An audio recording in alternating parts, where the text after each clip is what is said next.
is brought to you by Head Start Basketball. No longer are the days of building a program, right? We're trying to build a team from year to year. So I think now we just got to get the players in and maximize their skill set for the time that we're blessed to have them. And if they decide to stay, we're blessed. And if someone pays them more money, human nature, they're going to leave and take their more money. And we have to go load up and get more players again. And I think that's the landscape of college basketball now, that you're just planning your practice plan, you're planning your game strategy to what you have right now. You can no longer plan for 3-4 years down the road. Jason Pruitt is the women's basketball associate head coach at Indiana State University, joining head coach Marc Mitchell's staff in June of 2024. Pruitt previously served as the women's basketball head coach at Elmhurst University, where he helped the Bluejays to a 9-win improvement from the previous season while securing a spot in the CCIW Tournament for the first time since the 2018-2019 season.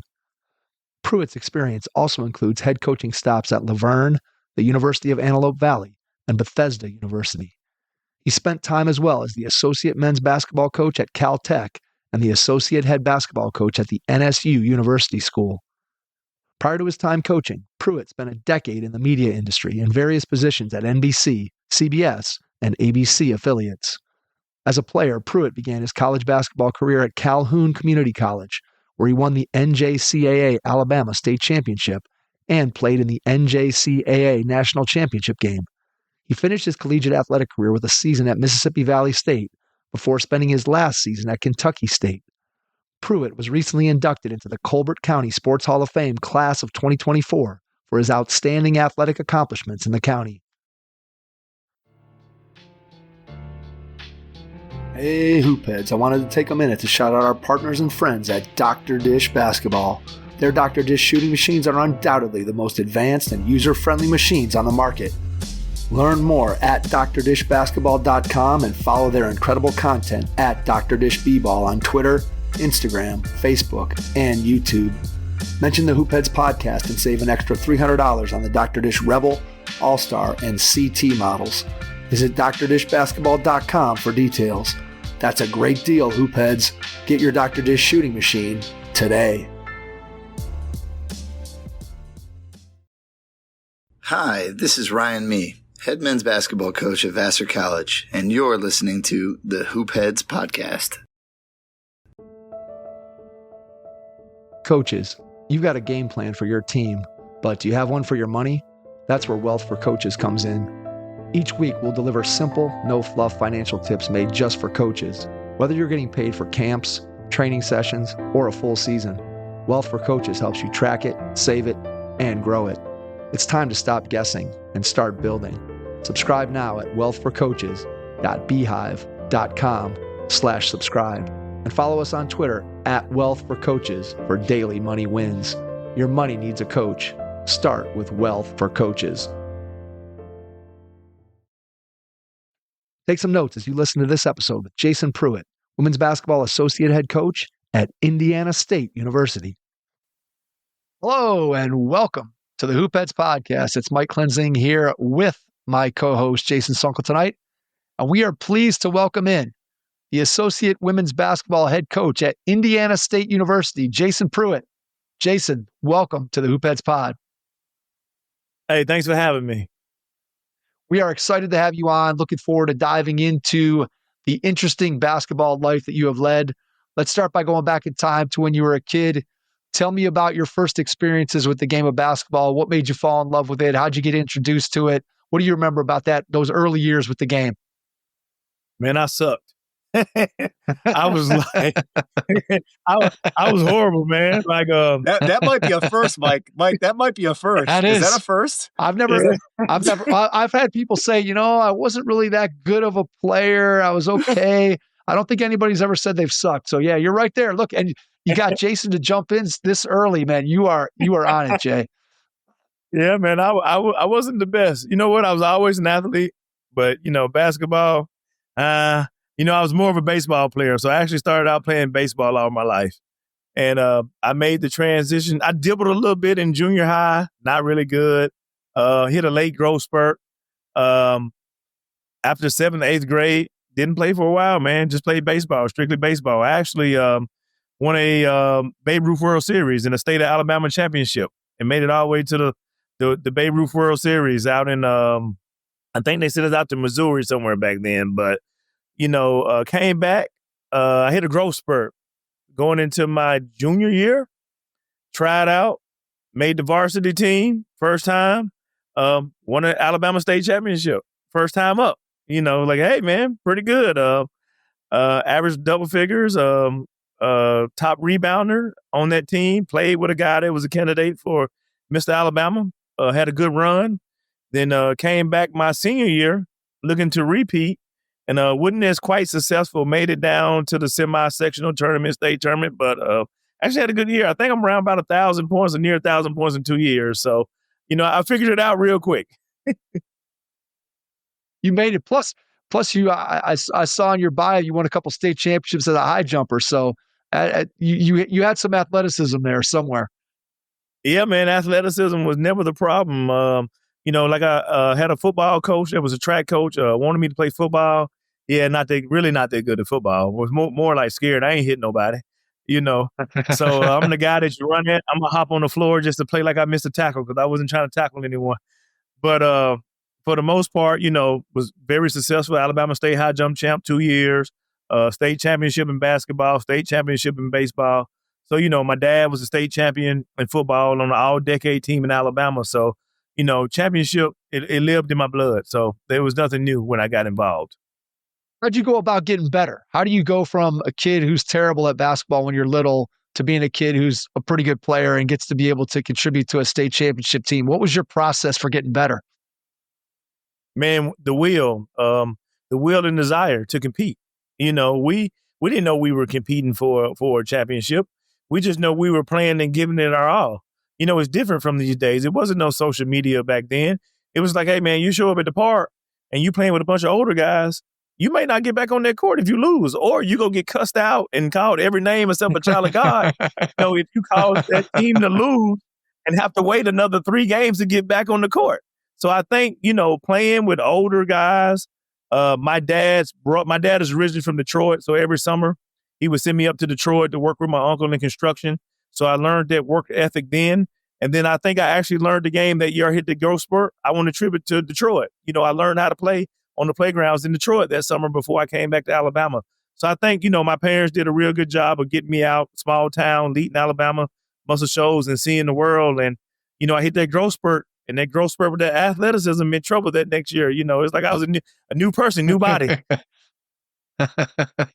How do you look at, and I know you're coaching on the women's side, so it's a little bit different, but how do you look at the youth basketball landscape and the way that kids of both genders kind of grow up in the game compared to the way that you grew up in the game, as you said, playing against older guys, playing at the playground, playing pickup? This is a conversation that we have a lot of times on the podcast with guys who kind of grew up in the era that you did or the era that I'm a little bit older than you, but my experience was similar to yours in that I wasn't playing a ton of AAU basketball or playing with a coach. I was on the playground playing with older guys and trying to work on my game that way. So just how do you look at the way you grew up in the game versus the way that sort of the youth basketball landscape is today? You know what? Youth basketball, AAU wasn't existing. If it was existing when I was growing up, we didn't have the money to pay those fees. So a guy named Jesse Armstead in Florence, Alabama, we got all the local high school talent around, and they call it Alabama Sports Festival. So we would get all the top talent from high schools in the local area, and we would have a team every summer that we played. And I only got to play only 2 years because I only played, but I think that was a good team, a good introduction to real talent in basketball in the state of Alabama. I had a cousin in my house, averaged 32 points a game, Miss Alabama candidate. Back then, the women played with the men, or the girls played with the boys. If you could hoop, you could hoop. So it wasn't really like, we got a girls team, we got a boys team. It's like, no, man, we all hooping together. So I think that's the difference in the landscape now. Like, if you can hoop, you can hoop. And if you can't, you can't. And back then, it wasn't like no sitting on the sideline crying for about a up. If you didn't work or you didn't play hard, you just didn't get to play. It ain't like, and another thing with the Alabama Sports Festival, how we play these AAU games and you play 10 games no matter what? Man, it was 2 games and you were out. You were going home. You play the next week. You didn't get 3, 4, 5 games here. So the worst thing that could happen to you is your parents spend all that money to go to a tournament and you lose the first 2. then you got to have that conversation all the way home about them wasting time and money. So it's just a different landscape. Yeah, it's totally different. Completely, as you said, with social media and just people being aware of what's going on in different places and with different people, it certainly has changed the way that both players, parents, coaches, everybody kind of has to approach things in a different way. But thinking back to your experience, tell me about your decision when you had to make a choice about where you were going to go to college. Walk me through kind of what that process was like for you. Oh man, it was crazy because, you know, I was on a very, very good basketball team. Off that basketball team alone, my junior year, we had probably 4 or 5 guys go play Division I football, you know. And then, so my experience in the choosing, like I played with Mr. Alabama candidate. So everyone that was coming to the gym to look at him, they automatically saw me. But you got to remember, we wasn't playing for a scholarship. We were playing for the love and support of our community back then. It's like Friday Night Lights. You know, everyone in the community, that was what you did in small town Alabama. So when it came time to pick a college, man, I didn't know. Like I had my dad was very instrumental in that process. I had no Division I offers. I was a late bloomer. I had tons of Division II offers, and I had tons of junior college offers from some of the top junior colleges in the country. You know, my dad was like, you know, like you can always go play Division II. Like if they want you now, they're gonna want you later. He was like, go play JUCO for a couple of years and develop and get better. So that was the route I took. I went to the top 20 JUCO in the country, NJCAA Division I. And, you know, I think we were top 25. My first year, we were coached by NCAA Hall of Famer, NBA guy. And he was actually from my hometown. And then that second year I went back, man, we went 32-5. We lost the National Junior College Athletic Division I National Championship game. We went 35-2, or 32-5. I know we have some of the crazy record. We won like 27 in a row. It's unheard of in the state of Alabama. So that was my path. It was like, you know, when I got the offer, I remember telling my dad, like, man, I don't want to play no basketball. I just want to go to school. And my dad looked at me and was like, hey, man, I'm not paying for you to go to college when someone is about to pay for you to go to college. He was like, you either go to college or you go into the military. So you guess what? I started dribbling that ball extra faster then. So I'm like, I ain't going to the military right now. So that was the decision, man. My dad made it very easy. Either go play ball or go to the Army and learn some discipline. So I learned that discipline on the court. There you go. What were you thinking about in terms of career when you went to college? Or were you at that point just kind of thinking, hey, this is the next step for me and I'm going to go and play some ball and go to class? Did you have an idea of what you wanted to do? No, I knew I wanted to do something communication wise. You know, back then, you know, junior college, we just playing ball, going to get that associate's degree. You know, back then, you know, I really didn't know what an associate degree was coming out. I remember my coach looking at me and he telling me, we were all questioning him like, what we gonna do with an associate's degree? And he made the analogy like, you know, instead of flipping hamburgers, you go tell the person how to flip the hamburgers, you know, because this was back in the 2000s. I was like, you know what, if I'm going to be there, I'm going to tell them how to flip it. I don't want to flip it. You know what I mean?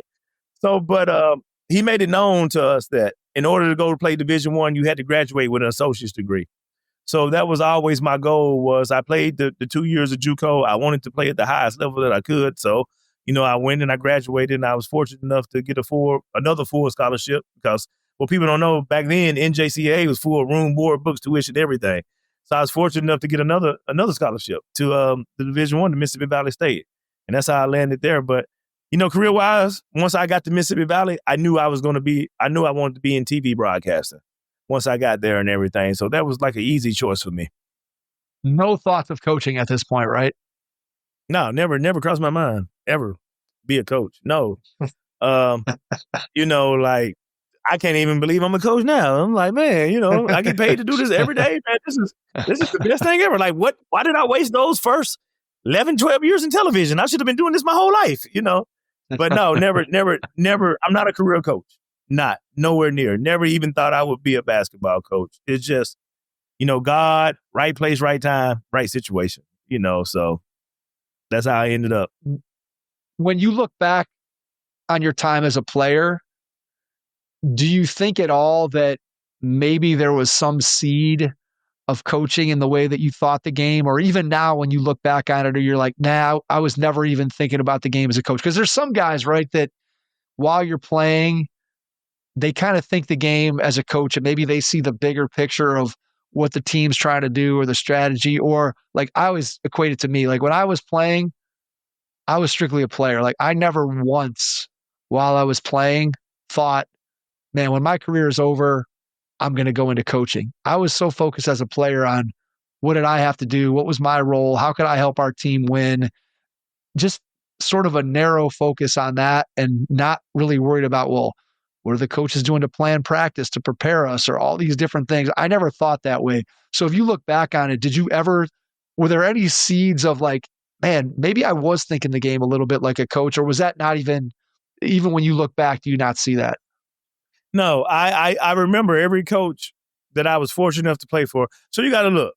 I played for some Hall of Fame coaches that all played Division I basketball that got drafted to the NBA. So I played for John Douglas, right? Broke Wilt Chamberlain's season scoring record at Kansas. Went on, got drafted by the Clippers. You know, I played for Lafayette Stribling at Mississippi Valley State that had been in Mississippi Valley for 50 years, took Duke wire to wire. I played my last coach when I transferred to Kentucky State. I played for Winston Bennett, you know, like Kentucky legend, won a championship with Kentucky, came off Boston Celtics staff with Rick Pitino.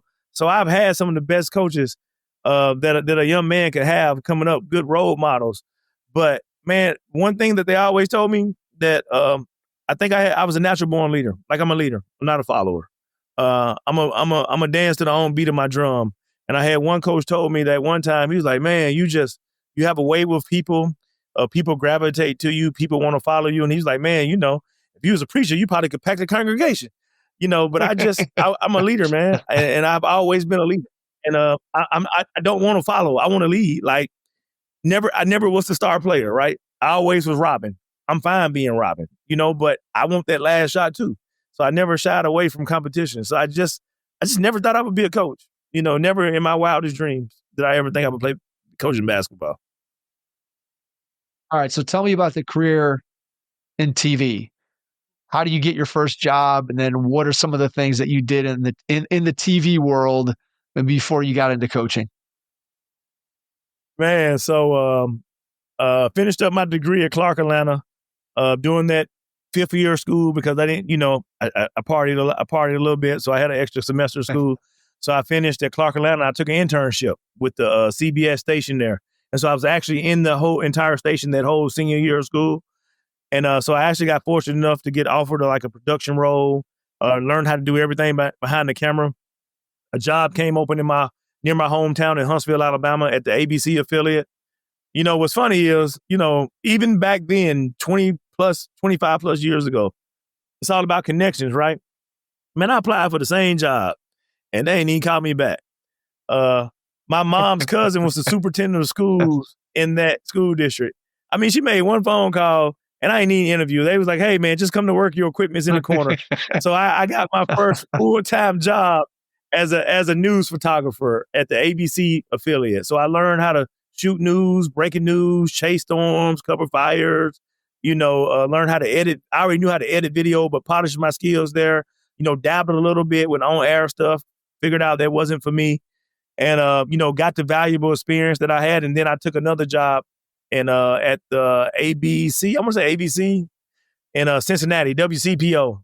WCPO in Cincinnati. Got hired as a full-time news photog. Same thing, news photog, editor, shot sports. I could always write and produce.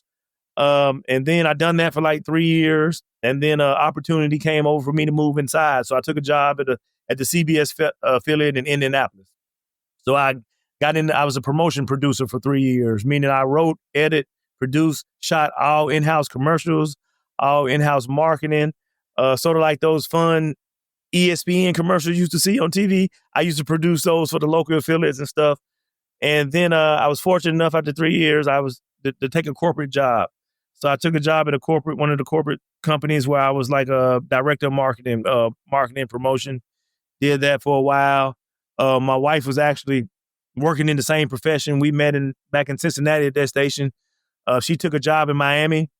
And that I got out of television. I actually got hired at a college in Miami to be the multimedia manager, producer for the School of Business. So everything I did at the TV station, I did for the School of Business, at that point. So, my journey, it was crazy, man. Like I said, basketball was never in the cards, man. I wanted to be in the media industry, but, it's a blessing in disguise. Like, took that job at the school in Florida, they paid for my master's degree, paid for that, got credentialed to teach high school in 3 subject areas, and, still was able to stay afloat and work as a full-time freelancer at some of the stations. So, it's just media sports has been enshrined in what I do.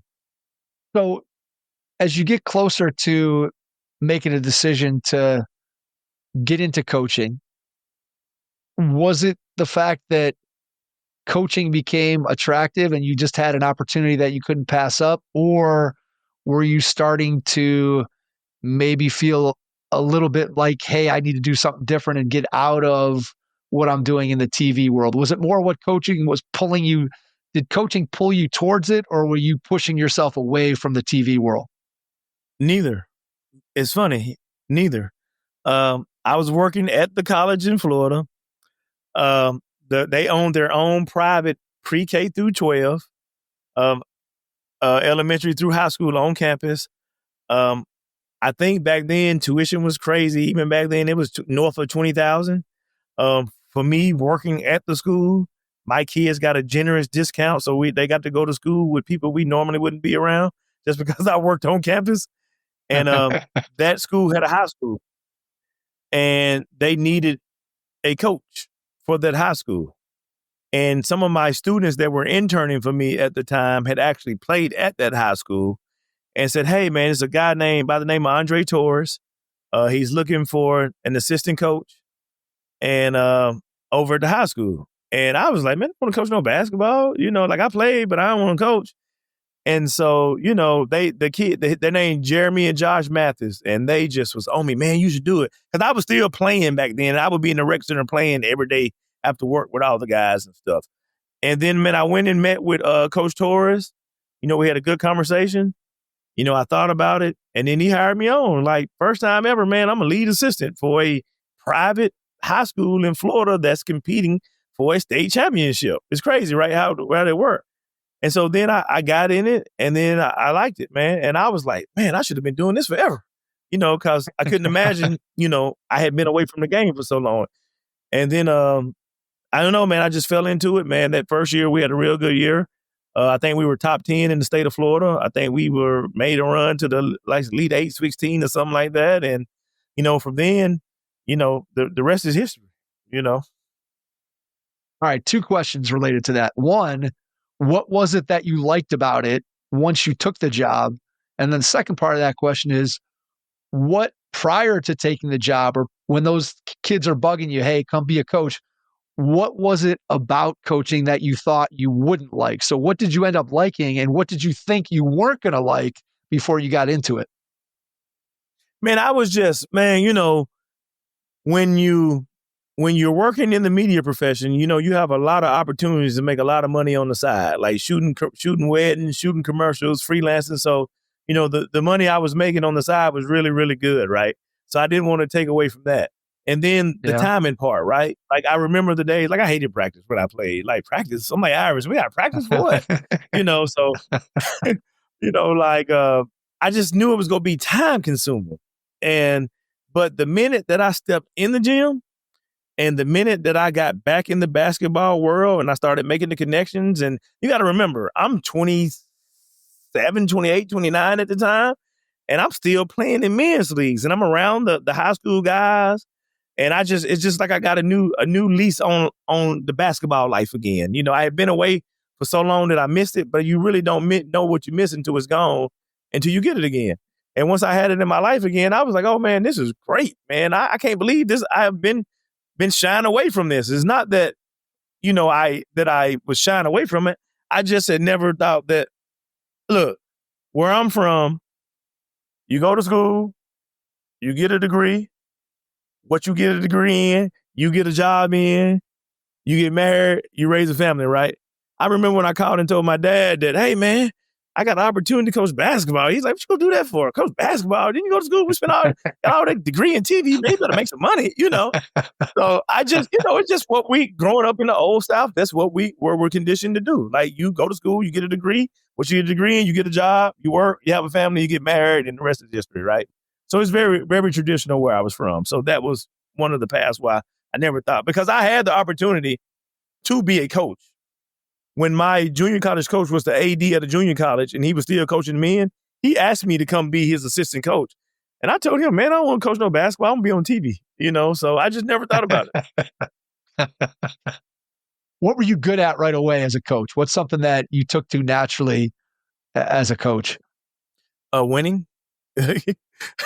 I'm winning, competing, winning, seeking out talent, holding people accountable for their actions and not letting people have a defeatist attitude. I'm a good hype man.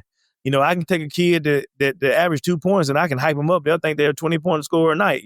Sometimes that's a problem, but I'm good at pumping confidence in people. And I think that, you got to remember so this is not like any other, right? First time ever coaching, right, was at a high school. My wife comes home and say, hey, man, we're moving to L.A. I'm taking a TV job in L.A. And I look at her and we're like, well, if we move to L.A., I'm going to be a basketball coach. After that first year, I'm pretty good at this, right? And then she was like, yeah, right. And so then I actually made a connection. My first actual college basketball interview was with Michael Cooper at USC. My wife, it's all about connections, right? My wife was working for a general manager. Michael Cooper were doing their sports show. I think they just felt bad for me because I didn't have a job and I was living bi-coastal trying to find one. And so they just brought me in for an interview at USC. So after that interview I went through with him, any other interview has been a piece of cake. That was the hardest interview of my life. And then end up didn't getting it, offered me a media role or something like that. And then I remember that a guy named Dr. Oliver Esslinger was recruiting 2 of my kids they played for me at high school. So I actually reached out to him and told him, hey, I'm moving to LA. Would love to come out and help. And, look, 1 year of high school coaching. The next year I'm an assistant coach on a men's program at a Division III in Pasadena at Caltech. So that's my journey. 1 year as an assistant high school coach. Next year I'm assistant college coach. So two years in, I'm already there on the stage. So it's just, like I told you, all the pieces just fell in the right place. So I'm going to ask the opposite question now. What was an area that you feel like early on in your career that you had to grow in? What was an area that you needed to, as a coach, somebody who hadn't kind of been that lifelong guy thinking about coaching, what was something that you had to grow in as a coach? Making the transition from player to coach. Having to realize I was no longer the player and I'm now the coach. So I can't think like I'm still the player. And that was a hard transition. Like, what do you mean you can't do a pick and roll? Give me the ball. Let me show you. What do you mean? Making that transition. X's and O's. I always knew X's and O's because I was a good player, good coaches, good transition. So that was a problem. The one thing that Caltech helped me a lot was I actually learned the business side of basketball. I actually learned the backside, the side that people don't see. I had a good mentor in Dr. Esslinger, and he showed me from the scheduling to the practice plans to the, anything that's basketball related that people take for granted or people don't know how to do. I literally got hands-on experience and learned all of that year I was at Caltech. So that's the one thing that I think I had to learn was the basketball side of stuff. What have you learned about being a great assistant coach in your time that you spent both as a head coach and as an assistant? What do you think in your mind makes a great assistant coach? And obviously we're going to talk here a little bit about the transition from you being an assistant to taking over your own program. But just tell me a little bit about what makes a great assistant coach. What have you learned over the course of your career? Being a good teammate, right? I think people that are good teammates in their sports that they play will be good assistant coaches because you understand sacrifice and will. Like being a good assistant coach is understanding that it's your job to make your head coach look good, and it's not your job to push your own agenda. And I think that's where too many assistant coaches fall short on. After being on this side for the past year and a half now, is that I see so many young assistant coaches with so many golden aspirations where they only think is about, well, I'm the best playwright. I'm the best. Hey, man, you're lucky to get an hour in the gym with your people, man. You better learn everything else about how to run a program. And I think, to piggyback on what you said, I think that's why you see so many assistant coaches who have never been head coaches get an opportunity to move over to that next seat. That's why I think you see a low success rate, because it's more than basketball. You're a company man. You're the CEO. You're the face of the program. You're the face of the school. You got to do it. And I think that too many people just they think they know, until it's time to know. And I think that everyone should start at the bottom and work their way up. I do think that's something that you can't take for granted. Tell me about your transition from being an assistant coach to being a head coach, and what that was like for you taking over your own program, going from being somebody who's given suggestions, right? And you're the guy in the background, to all of a sudden you are front and center. You are the person that not only is coaching the basketball and making all those decisions, but you're also making all those decisions that you referenced that you were making at Caltech under Doc Esslinger. I think that, when I told Doc that I was going to actually interview for that first job, he kind of looked at me like I was crazy. Like, they're interviewing you with like 1 year of college coaching experience. And I'm like, yeah. I was initially approached for that job, right? And I initially was like, man, I ain't coaching that job. Man, they won like 2 games last year. I don't want that job, And then I remember calling my junior college coach, and I told him, I was like, man, they wanted me to come take this job. And I turned it down. They only won 2 games. And he looked at me, and I remember he said, hey, fool, they won 2 games.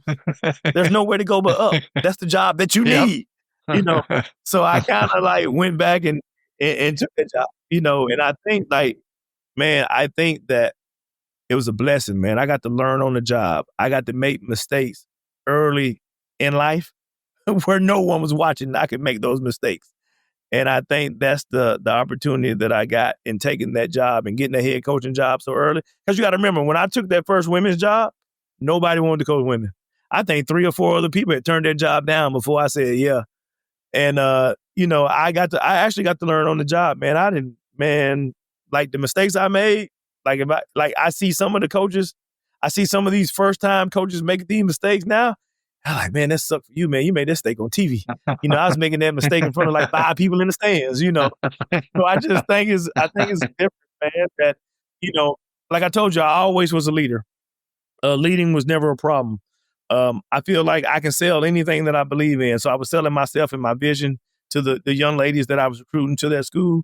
So I just think they just believed in me and believed in the will to win and the will to learn. And, I learned from them and they learned from me. So that first team that I coached, we have kids the same age. I'm in baby showers. I'm in weddings, So I think those first 3 years was probably the best 3 years of my life when it came to coaching, because I grew up with those players. What's a mistake that you made that when you look back on it, you're like, oh man, I can't believe that I did that back in the day in front of those 5 people that were sitting in the stands? Man, I can't believe I called timeout and didn't have any timeouts left. I did that. I did that probably on once or twice before.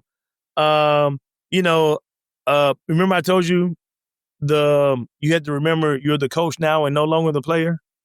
I probably used to get a lot of texts early in the day because I just thought I was still playing and couldn't take the competitive nature of that. And I think for the most part though, man, like little things like, oh, I forgot to order the food. Oh, I'm supposed to do that, right? I'm on the staff. It's only me on the staff. Like, because we have assistant coaches. This is like, oh, I got to take the jerseys home and wash them. Oops, I forgot to wash them. Oh, my bad. Just throw them in the dryer with some dryer sheets. Like little stuff like that you look back on and you laugh. It's like, Coach, did you wash this? Oh, yeah, I washed it. Don't worry about it, like stuff like that. I just think, when it came to basketball, man, look, we're always learning. We're always evolving. And those that can actually make that transition are the ones that have longevity in the game. Yeah, there's no doubt. I think that evolution certainly is key. When you think about that over the course of your career and how you've evolved and grown, where are the places that you've gone to grow as a coach? Are you going to mentors? Are you going to books? Are you going to film? Are you going to some combination of all those things? Where do you go when you think of you growing in the profession, where have you turned? What sources have you gone to? You know what? My wife, she used to buy me a lot of books. She's a Hoosier, right? So, Hoosiers know everything about basketball, right? So I'm a Bobby Knight disciple, believe it or not. They were Indiana people, Indiana Hoosiers, undergrad, grad school, law school. So I think I got every Bobby Knight book ever written. I got every John Wooden book ever written. So I'm from that. I come from that Bobby Knight style of coaching. All of my coaches have been that Bobby Knight type personality. So I think early on in adjustment, I had never coached women before. And I remember I had a relative that played at Ole Miss and my cousin that played in New Orleans. And I remember calling them when I was taking this women's job. And I said, hey, I ain't never coached no women. How am I supposed to coach them? And I remember them looking at me, they're like, you coach them like you coach the dudes. What do you mean? So I think my approach was I have always coached my women team. There's no gender in basketball. We're basketball players. You're not a male player or you're not a women player. We basketball players. So everyone have in my families, everyone has been coached the same way. I'm just as hard on the men as I've been just as hard on the women. So I don't see any different. I treat them all the same. So I think that's helped me a lot. And then, I got a strong circle of friends, man, when it comes to the basketball world. I got ex-teammates that call me and laugh at me and can't believe I'm coaching, that show up at the games and laugh. They're very knowledgeable. I got, former, like Dre, he's still a mentor. Dr. Essling is still a mentor. Like Coach Reed at Verne is still a mentor. John Baines, when I was at Elmhurst, I watched and learned a lot from him. And I became a student of the game, man. And I try to watch basketball every day. Especially I watch more women's basketball than anything because, no bias here, but I think we execute more on our side than on the men's side because we're not relying on that alley-oop play or those backdoor dunks and stuff. And so I learned a lot from just watching people, man. I just watch basketball. You have a favorite, I don't know, if team, coach? Do you like to watch WNBA? Do you like to watch other college other college teams? Where does your interest lie when it comes to, again, picking up things that you can add to your repertoire as a coach? Where do you go if you're watching things on, if you're watching video? Who do you like to watch? Division III basketball, any Division III good Division III program basketball, because you got to remember, the landscape is switching now, but you got to remember those kids are actually playing it for the love of the game. They may not be as talented or athletic as some of the upper levels, but the way they execute, the way they run plays, and the way the team work and the dynamic of that, I think Division III is the purest form of basketball, that's out there right now available. And I just believe I watch a lot of Division III basketball, and I always have, because you got to remember, I went from high school to Division III men's basketball, and so it's a lot of phenomenal coaches at the Division III level that could circle around a lot of D1 people, but they're just comfortable and they're comfortable in their skin and they're comfortable at their level, and I love it. I just love the X's and O's at that level. Yeah, I do think that it's something that the general public doesn't appreciate how good Division III basketball is, whether you're talking about on the men's side or on the women's side. And I can probably count myself among that group. I've got a son that was a sophomore. He's playing at Ohio Wesleyan right now, Division III basketball. And I honestly probably, Jason, know more about Division III basketball now than I know about Division I college basketball, just because I'm kind of following him and his team and his league and just have become a real proponent and advocate for Division III basketball, again, simply because I've just been sort of thrust into it by the fact that my son is fortunate enough to be able to have an experience as a college basketball player. And so I do think that after getting a chance to now go through and watch his games and watch not only his coaching staff, but also the coaching staffs of the teams that they play against, and just the variety of different styles and the way teams play offensively and defensively. Again, as somebody who enjoys basketball and loves looking at it and just learning the game, being able to see all these different coaches and the way that they prepare their teams and their different philosophies offensively and defensively, it's so much fun. And again, like I said, I've become a huge proponent of Division III basketball. Whereas if you went back to before my son getting involved in it, probably I had relatively next to no knowledge of Division III basketball in terms of just how good it really was. Yeah, man. I like I told you, that was my introduction to college basketball coaching was Division III. And it was an eye-opener for me because I learned how to strategize. I learned how to read defenses, learned how to read offenses. I basically learned everything on the fly, like at that level, man. And I think that some people may take that for granted, but I do think that I'm a proponent that people should work their way up the ladder, and not saying that, look, my story is different. I definitely didn't work my way up. I was just in the right place at the right time. But once I got at that Division III level, I was Division III head coach for 8 years. I was an NAIA coach for 4 years. You know what I mean? So I know what it's like to wash them clothes, drive them vans, book that flight, and I just think that, those are some of the skills that some people may take for granted. And I say, look, I see it at the Division I level now. I'm here, right? Been here a year and a half now. I see some of these people walking in like, well, who go wash the clothes? Who supposed to do this? Who supposed to do that? They have no idea on what it takes to do those dirty jobs. I got a light flickering. Is that bothering it? Is that light no, flickering bothering? I can hit that light switch. Okay, it's up to you. It's not bothering us. It's all good. It's all good on our end. All good on our end. So Stranger Things is about to come out, so I'm getting to Stranger Things. That's true. Oh, yeah. There you go. Stranger Things. Now you got me in. You got me in now. So here we go. So, Mike, those kids are grown now, so I don't know what we gonna see when they come back on the 26th. But I know I've been waiting for so long. Mike, have you watched any episodes of Stranger Things?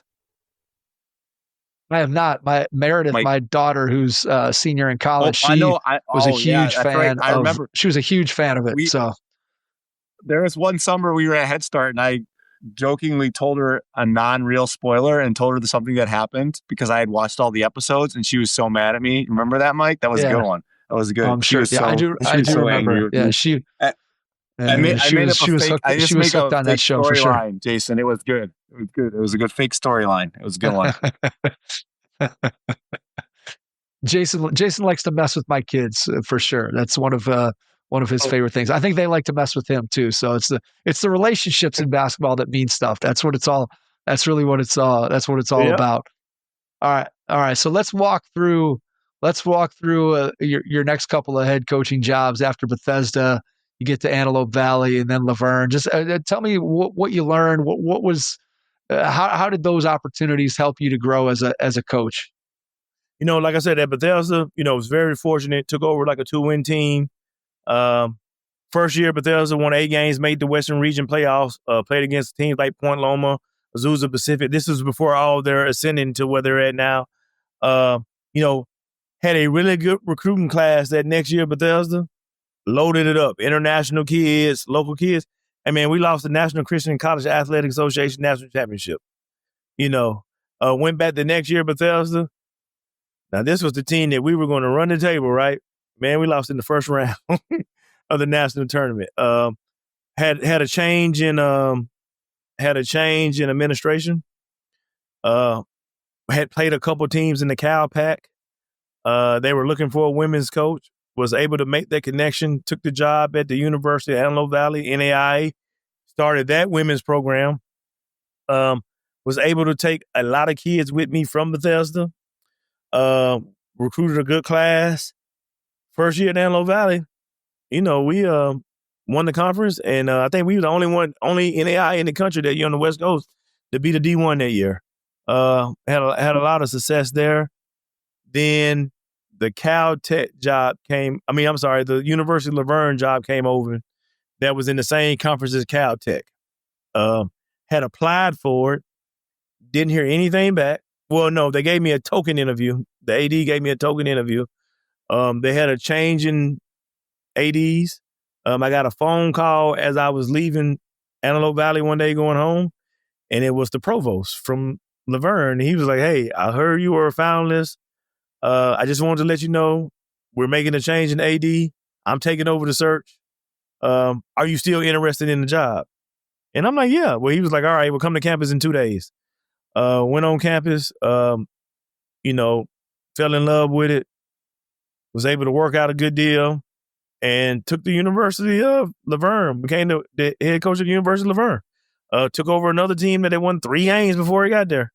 And then was able to recruit, build a competitive program, took them from the bottom to the top, and, had some family illness. My wife did around COVID time, had just won the conference there.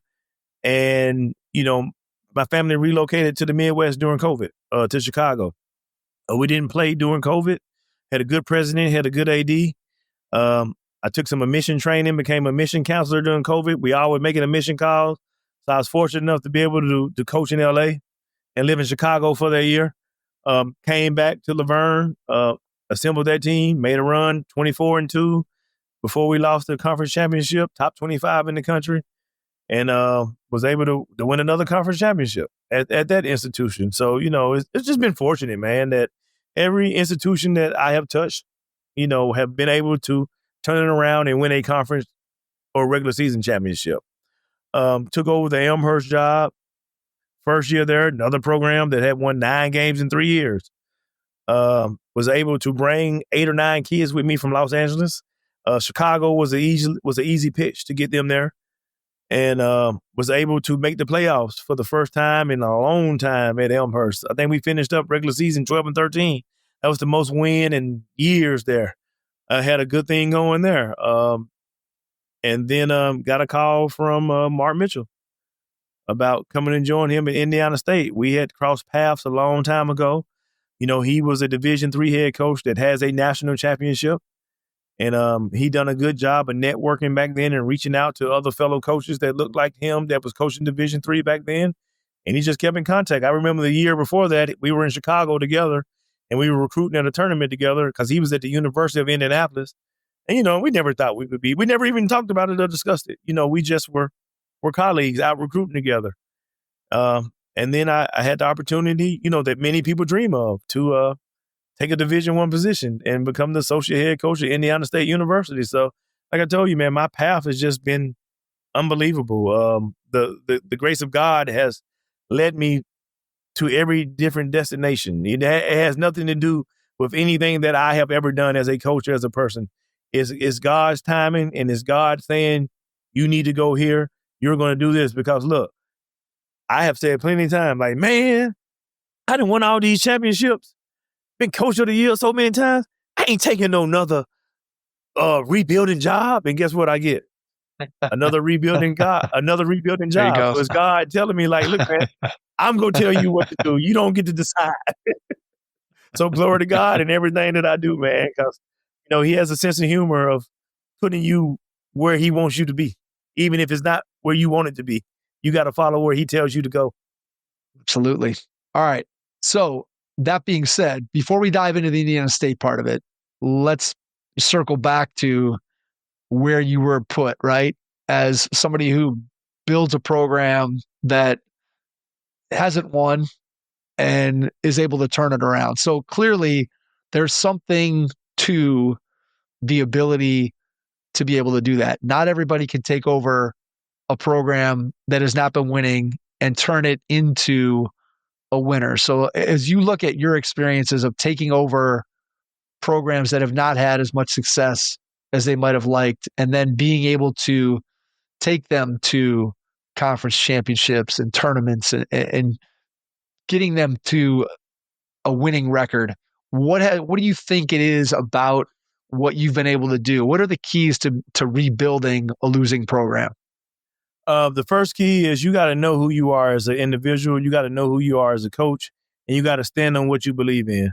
Some of the best advice that I ever got when I first started coaching was do what you're good at and hire other people to do what you're not so good at.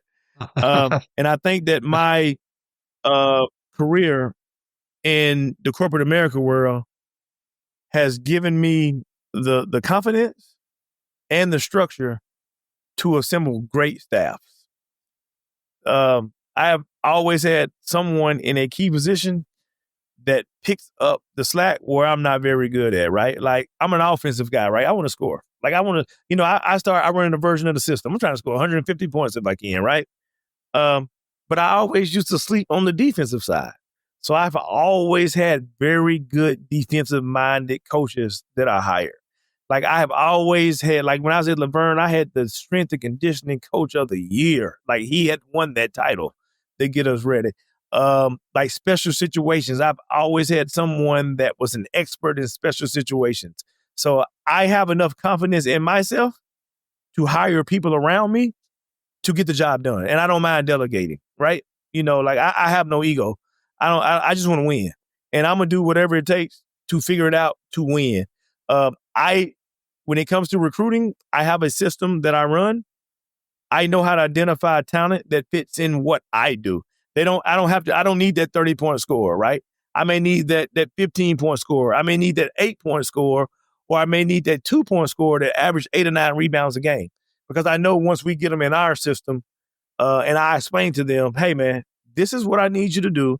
This is what you can do. You either can do it or you can't. That's what I'm recruiting you for. I'm very upfront. I use my television and corporate America experience when I'm recruiting. Like, this is your job and this is what I'm hiring you to do. Can you do it? Yes or no? And I think those kids gravitate to that because outside of that, I'm very relationship based. I do something called weekly tens. I started it before COVID, where when I'm the head of these programs, the players have to call me once a week for 10 minutes. And we talk about everything except basketball, right? They're not allowed to talk basketball.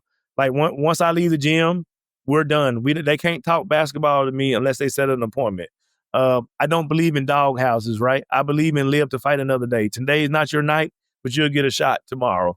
So I don't take anything personal, man. I can separate the business side from the athletic side to being the person that they need me to be outside of basketball. And I think that's why we've been so successful at every stop we've been.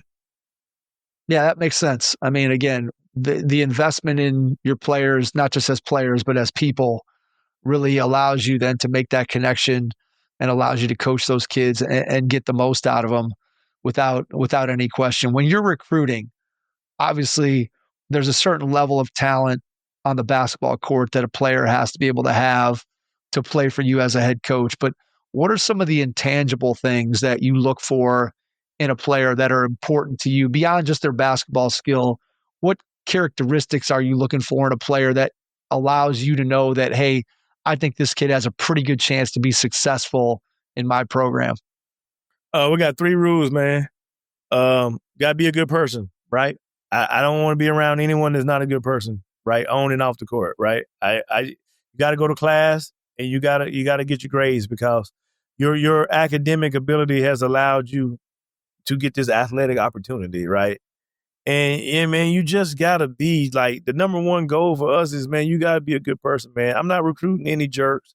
I'm past that stage in my life. Earlier when I first started coaching, I had to take some of those personalities. But as I got older now and the system is in place, I gotta like you as a person, man. I gotta be able to hang out with you. I gotta be able to have a conversation with you, man. And that's the biggest thing for me, man. I recruit good people, good parents. That good home, good household. I can take a little kids that's rough around the edges, but as long as I know they have good intentions and are hard workers, I don't mind dealing with them. Yeah, that makes sense. I mean, I think, again, when you're talking about spending, especially at the college level, right, you're spending a lot of time on the road at practice, whether you have study hall, just there's on campus, there's just lots and lots of time that you're spending with those players. And then you take it a step further, right, and you have your own family, right, that's at the games, that maybe is at practice, that's around the team. And you want to have your own family around the players and make sure that those players are somebody that you want your family around and your kids to be around and be influenced by. And so I do think that there's a big part of sort of incorporating, right, your basketball family with your quote, real family, for lack of a better way of saying it. Yeah, no, right. Yeah, I just, I want to, my house has always been open to any team. So, I don't want you at my house if you're not a good person. I don't want you around my kids if you're not a good person. I don't want to be around you if you're not a good person. So I just think that's like the one thing for us. Are they a good person? Are they going to do the right thing when no one is watching? How was your wife adapted to your coaching career? Because obviously she didn't know what she was getting into when you guys were both in TV when you met, and the life of a coach's spouse, as you know, is not always the easiest one with just the travel and the time and all those things. So how's it gone with her? Again, sometimes people get into it knowing what the life of a coach's spouse is, but how does your wife, how's she adapted to it and adjusted to it? What's that been like for the two of you? Man, I think it gave her a new lease on life. I mean, she's, like I told you, she's a Hoosier, right? They live, eat, and sleep basketball. That's all they know. She went to a school that won a state championship before class basketball in Indiana. So if you say class basketball in Indiana, it's like a dirty word. What is class? We were, you see the movie Hoosiers? That's what it's about. So those are the conversations. I think 2 times, I had friends that be like, man, you're so lucky, man. Like she understands you got to be on the road. She understands, you recruiting. I'm like, no, man, you don't get it. Like when you go home, your spouse may be asleep, right? Your wife is asleep, or they're not talking about it. When I come home, I got a whole scouting report. Why did you play such and such? Why did you run this? Well, why are you doing this? Or why are you doing that? So I think, at one point, man, when I went to a system base, she was actually doing all the lineups and stuff of the analytical side of it before it was popular, saying you need to play this group with this group, or you need to play this group with this group. So I just think it gave her a new lease on lease, lease on life, to get involved in that, because they're basketball people. I mean, back then I want to watch HGTV. She want to watch basketball. So I'm like, come on, She was like, well, you don't love it. I'm like, I do love it. You don't love it like me because I'm from India. I'm like, look, man, I love it, but I want to watch something else sometime. You know what I mean? So those were the conversations. You were loving Love It or List It. That's what you you were watching on. Yes, Love It or List It. That's my show. Love It or List It on HGTV. Property Brothers, right? Property Brothers. There you go. Like watching Chip and Magnolia. I know all of them. Mike was dead nuts. You bring up pop culture references that have nothing to do with basketball, and you're going to get me in. You got it. Yeah, man. That's it. There you go. So that's what, right. That's what I watch. Your wife, House Hunters, man. I know every neighborhood in the country now. Your wife didn't want to change careers? She didn't want to become a coach? No. She was like, I should be coaching. You don't even love it like I do. I'm like, I do love it. We should, how you get to coaching when I should have been, those are the conversations that used to take place, So, we have an 8-year-old now. So, it's like a thought of the past. Now it's like, I'm busy. You know what I mean? Like the game may be on, they may watch, they may not watch now, but like early on, it was like, oh my goodness, man. Like I've had to tell her during a game, go watch the game in the hotel. Stop talking to me during the game. Don't sit behind the bench, So it was, it's been some tense moments before when it comes to stuff like that. That's good stuff. That is funny. All right, let's jump ahead here to Indiana State and talk about the adjustment from going from, again, being a head coach in charge of your program, being able to make those decisions and having the buck stop at your desk. Now you go back to an assistant's role. Talk about the adjustment from a mental standpoint for you, just having to, again, fit into that role too. We've talked about it before when you said what makes a good assistant coach, right? It's being supportive of your head coach and doing what's necessary to be able to help your program. Just talk about what that adjustment was like for you. You see the smile? It's the most I done smiled in a year and a half, right? Hey, those kids come, hey, what we need to do? I said, oh no, man, I think you need to go talk to Coach Mitchell. Like every question is, I think you need to go talk to Coach Mitchell. Like someone from the administration office come over, hey man, you know what? That sounds real good. Let me run it by Coach real quick. I think that has been the biggest adjustment that I understand his role and his responsibility. And I understand that it's his program and my job is to do what he needs me to do. But I actually, I have become better at speaking Marc Mitchell. Like I understand because I always knew what I wanted from my staffs, right? So I have a sense of what he needs from me and how he needs me to be supportive to his knowledge and his mission, right? Because at the end of the day, we're all on the same team together and we all got one common goal. And it's to, he's a professional flipper too, right? That's what we do. we're like the Property Brothers, right? We're basketball flipping Yeah, that's brothers, right. right? That's what There and you we're go. actually brothers, we flip programs. That's what we do. So when we go do a promo shoot, if we flip this one, we go have like construction belt on and the hat and everything because we done flipped another program. But I mean, we got one common goal. I know what he wants. We were friends before this, and that made it easier. I've had plenty of opportunities to take Division I jobs as assistant jobs before this opportunity. I took this job with a sense of familiarity with the person that I'm coming with. So that was an easy transition for me. Family guy, believes in family time, doesn't believe in sitting in the office 20 hours a day. If you can get your job done from home, do your job from home. If you can get your job done here, he don't care. Just get the job done. But the biggest thing is time management. He respects our time. He respects our space. And I tell some of the coaches on the staff, now look, when you leave here, every job ain't gonna be like this. So don't think, don't think it's gonna be like this, because he gives us a lot of freedom and a lot of flexibility to work around our schedule as long as we get the job done. So I'm like, don't take it for granted. And that's how I was, man. It's family first. As one is his saying. So we are as one. I have seen how some coaches may struggle with this style and this system, like, because it's not a assembly line program. It's a get the job. Like, I trust you to be an adult. I trust you to be a professional. Get the job done. And that's what it is. How is it being part of a Division I staff coming from a smaller school background where typically your staff was maybe a head coach, right? And maybe you had one assistant, maybe you had a graduate assistant, but a much smaller staff. Now at the Division I level, the staff is much bigger. You talked about it earlier. You had to do everything, right? You're washing the laundry, you're sweeping the floor, you're doing this, you're involved. Your hand is in every aspect of the program. And when you have a bigger staff, you're probably not touching as many different areas as you did when you were at the lower level. So what's that been like for you? Do you like it more that you get to focus in and sort of narrow your focus, or do you miss doing some of that other stuff just because that's kind of the way that you always did it? I miss it. I still do it. Like, you can find me sweeping the floor at the arena or mopping the floor at the arena. You can find me I still do the travel right now. I'm doing the travel for all the hotels and stuff. Like, you can still find me and Marc. We still do all the dirty jobs. We're Division III guys. That's what we started. So that's all we know is to work. So it's not work for us. It's what you're supposed to do, right? And I think that's what the disconnect is. When I get around some other coaches, they was like, well, why are you doing that? I'm like, because it's our job to do that, right? So I think the biggest change has been that it's literally someone to do everything for you. Like, if I want to go pick up a food, it's somebody to go pick up food, right?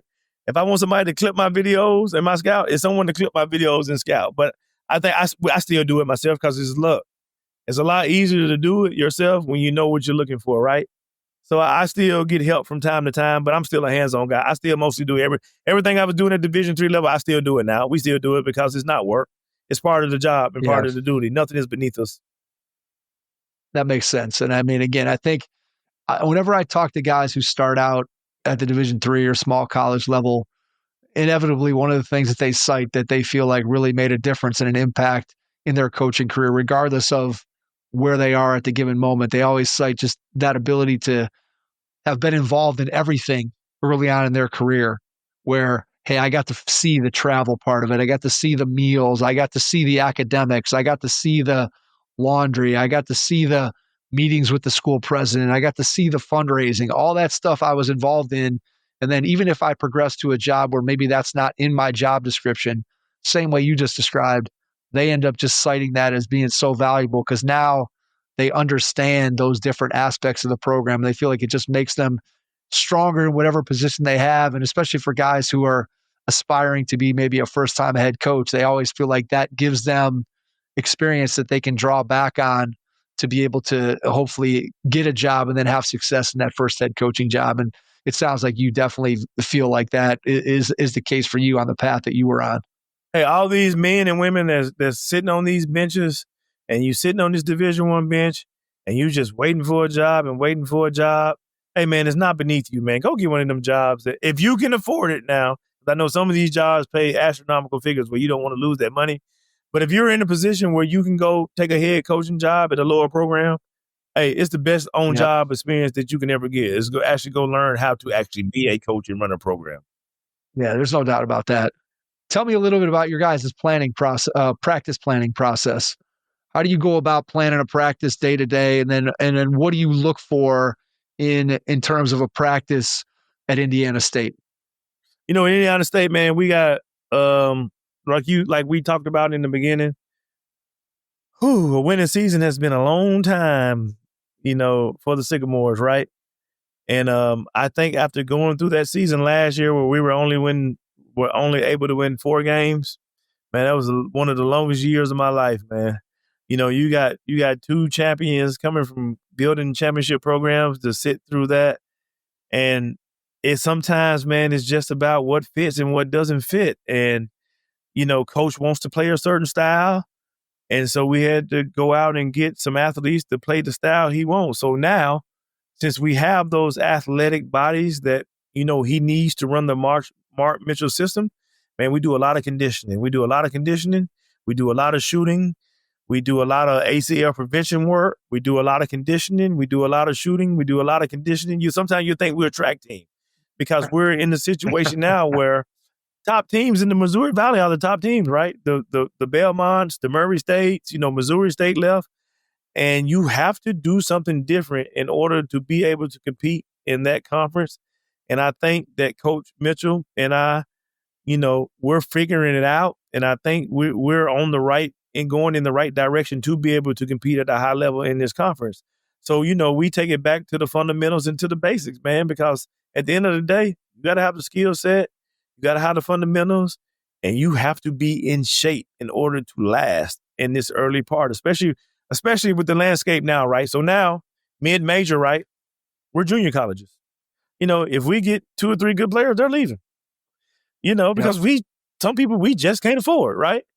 So we're no longer are the days of building a program, right? We're trying to build a team from year to year.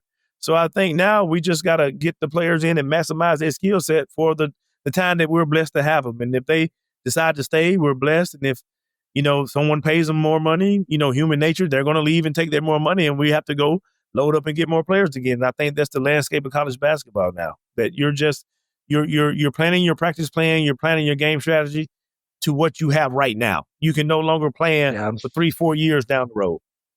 That is so true. I mean, I've talked to so many coaches, and the idea of basically every team is its own entity, right? You have 1 year with this group, and then next year, you might have a couple of your players back, but for the most part, you're going to turn over a pretty good percentage of your roster. And so you have to just, again, accept the fact that, hey, we're not bringing in this freshman class, and man, we can't wait another 2 or 3 years for that class to get to be juniors and seniors. And man, that's really when we're gonna really, you know, make a run, which is kind of right when you think about mid majors at the Division I level of college basketball. That was kind of always the formula, right? That they get a couple under the radar players, those players develop, and by the time they're juniors and seniors, now they've got experience. They're ready to be able to win a conference championship or make an NCAA tournament run or whatever it is. And now, basically, as you just said, that whole thing has gone away, and it's just, you have to make do with, we got to maximize this team right now. How can we get the most out of them? And you talked a little bit about how important conditioning is and the ACL prevention, obviously on the women's side, but tell me a little bit about specifically, what do you guys do when you talk about conditioning? What does that look like in a practice? What kind of drills, what kind of things are you guys doing to get your players in the type of condition that they have to be in order to play the style that you guys want to play? You know, this year is different from what we did last year because we actually have some players that Coach Mitchell actually went out and recruited to play his style of basketball. And so this year, everything we do is full court. Any half court drill that we did in the past, everything is full court on the go now. For example, we run a lot of champions. You know, back in the day, you would call them suicides, but you can't say suicide anymore. So we call them champions. So we run a lot of champions. We run a lot of 17s. Bulldog lines. We do a lot of transition. We call them bulldog lines. Yeah, 7th and 8th graders, definitely. And the girls are like, aren't these suicides? And I'm like, we can't say that in a middle school guy. No, you can't say that no more. No. Yeah. So we do a lot of those. We do a lot of 17s. We play. You know what? We do a lot. We play a lot. So we'll teach something for 5 or 10 minutes, and they're like, "All right, let's take it from the top. Let's play." And this is what we're only doing now. We're playing that. We do a lot of we got to do a lot of 5-on-0 drills. We do a lot of shooting drills when they're fatigued. Like every after we run, every drill, every conditioning drill ends with a shooting drill to get them up. We do a lot of 5-on-0 when it comes to running what Coach Mitchell wants us to run, running his sets. Man, every transition drill in the book, every half court drill in the book, everything has now been transformed to a full court system. So I think that's one of the biggest adaptations from last year. So, like I told you, last year was probably one of the longest years I ever went through in my life, right? Would not wish that on anyone when it comes to like competing. But, some of those players was really good basketball players. And some of those players actually found homes on really good teams because they may not could have been your star player, but hey, man, they was worth that money to another program that was playing that needed that piece. And a lot of them were that piece that some of these contending programs needed to take their program further. And at that time, we just didn't need pieces. We needed Jordans. We had enough Pippins, and we just needed to go out and get that player. There was some really good, there's some really good pieces that we're actually going to have to play against some of those pieces this year and some good programs in our conference. But, for the way that Coach Mitchell wants to play, man, he wants best athlete available, and he wants everything to be as if they're getting track and field conditioning. And that's what we have hung our hat on so far. And, we'll see where it takes us. If you're putting together the practice plan, what is the actual process of sitting down and writing out the practice plan look like? Is that Coach Mitchell writing the plan initially himself and then sharing it with you guys as assistants? Are you guys all sitting down in a meeting and bouncing ideas off of each other? What's the process like of putting together a practice plan? In the beginning, Coach Mitchell does all of that. He puts together his own plan, then he shares it with us. As the season has progressed and we see where the hole is at now, like if we're suffering in rebounding, I say, hey man, here's 3 or 4 rebounding drills that we need to do. He's like, all right, here go your 15 minutes, you do it. If we're suffering in advancing the ball in transition, and I say, hey man, we need to work on these transition drills. He's like, all right, here go your 20 minutes, you do it. I'll be back. So he's very hands-off approach when it comes to that. Like if you see something and you need to identify, as long as you run it by him, he'll throw it in the practice plan. So we'll meet the day before, the day after, before now. We'll go over it and we'll build that practice plan together now. But in the very beginning, when we had 14 new kids and he's trying to implement this system, he's basically telling us, hey, this is what we're going to do. This is what we're going to work on. And this is what we're looking for. When I was a head coach, is it different? Everyone has their different method, right? I delegate a lot, right? Hey, if you're responsible for bigs, you're taking your bigs to the end of the court. You're teaching them something in our offense, right? I'm taking the shooters. I'm going to this end of the offense. We're going to come back together. We're going to put it together. Like I press 40 minutes, right? So, hey, my first hour of practice may be parts of the press. We're breaking it down from 1-on-1 to 2-on-2 to 3-on-3 to 4-on-4 to the build up to the 5-on-5. So it just depends on what you need. I was taught. I had very good coaches, remember, and come from pro style. I was taught never become a slave to your practice plan. Just because you have this down on your practice plan for 10 minutes, you can't move on to the next thing if your team doesn't understand this thing. Scrap that practice plan and work on what you need to work on. And I have seen too many coaches become a slave to their practice plan. Oh, I got this down. We got to get to here, but we didn't learn this. So how we gonna jump to this? So it kind of floats, man. Like I told you, my approach has been very different from most coaches. Like I'm gonna work on what I think we need to work on, no matter what's on that practice plan. Because I know this gives me the best chance of winning. That goes to, I always think that when you look at coaching, right, there's part of coaching that is a science, right? You got to understand X's and O's. There's things that now analytically that you can study and that can help you to be able to put the best lineups on the floor, to be able to figure out where you should get your shots on offense and what kind of shots you're trying to prevent on defense. But then there's also what you just described, which is the art of coaching, right? It's having a practice plan and having all the science down there on the paper, but then looking at it and going, you know what, my team doesn't need X, which is the next thing on the on the practice plan. They actually need more of Y, or maybe they need something completely different. And I think that coaching is just, whenever you're dealing with people, there's so much to, there's knowledge that you have to have in order to be a great coach, but then there's also that feel piece of it, right? And I think what you're describing is the feel of, hey, my team's getting this, we can move on. Or, hey, my team really needs a little bit more time here with this drill or this concept. And I think the best coaches are able to combine that science along with the feel. It's kind of the art of coaching. The one thing that for a young assistant coach or an assistant coach, and this is what I have seen from the Division I, that comes from a very structured place. I'm a nightmare, right? I'm like, man, throw that structure out the door, man. It's basketball. At the end of the day, it's 5 of them, it's 5 of us, man. This is what we need to work on. Like the one thing that I struggle with, I've been fortunate to win a lot of championships, high school, junior college, as a player, as a coach, right? The one thing I struggle with a lot, and I have to get better on it, because I do believe you can learn something from anyone that you're willing to listen to, right? It's always a piece of information. Even if you're learning what not to do or what to do, right? But man, I laugh at some of these coaches, man. They'll come up and you need to do X, Y, and Z and X, Y, and Z and blah, blah, blah. And I'm like, well, how many championships have you ever won? Have you ever tried that? Well, tell me when that works for you, because this is what works for me. Like, you have to, if you're going to work for someone, right? Learn what that person does and how they do it, and then bring suggestions to the table after you learn their system. You can't make changes to a system that you know nothing about. And I think that's what a mistake is with so many assistant coaches. Is they're so gun-ho, they got this playbook, they got this, and they haven't even took time to learn what it is that coach that they're working for does. And I think that's the thing that I learned a lot. Like, I had a bunch of suggestions, right? I learned what Marc Mitchell does. I learned how Marc Mitchell went undefeated and won a national championship. Now I can tweak some things here. Hey, once we try this, coach, or why don't we do this, without me looking like I'm trying to take over his program or take over his thing, because what he does works. And he just hired me to add on to what he does.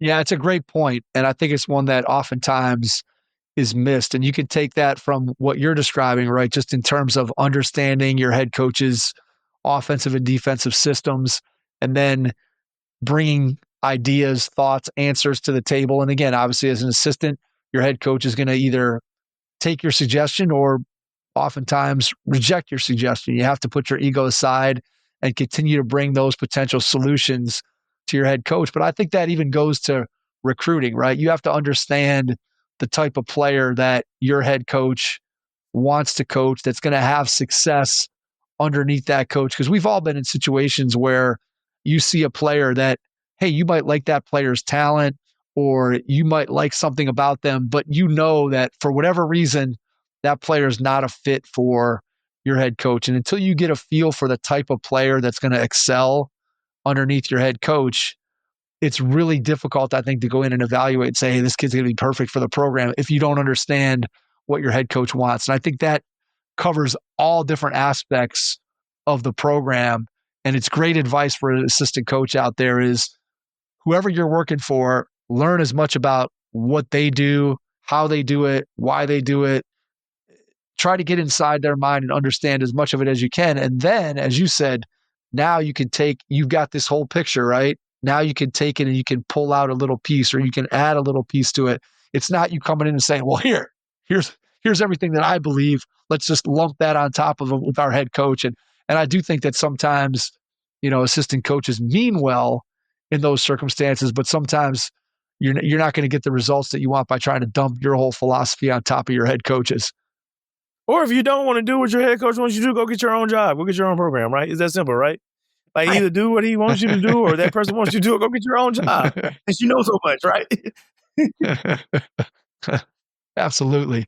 Absolutely. All right, Jason, we're going an hour and 16 minutes here. So I want to ask you one final 2-part question. Part 1, when you look ahead over the next year or two, what do you see as being your biggest challenge? And then the second part of the question, when you think about what you get to do every day, changing careers, leaving the field of TV to become a basketball coach, what brings you the most joy? So your biggest challenge and then your biggest joy. The biggest challenge is not knowing what the future holds, right? You never know. You can't plan in this profession. You can't plan. you got coaches getting fired with winning records, right? You got coaches doing, what the landscape is. So the biggest challenge is, man, just being able to plan ahead and see what the future holds and see what the Lord may want you to be, man. You just got to put your trust and faith in the Lord, and then He'll take you where you need to be. So that's the biggest challenge, is being patient.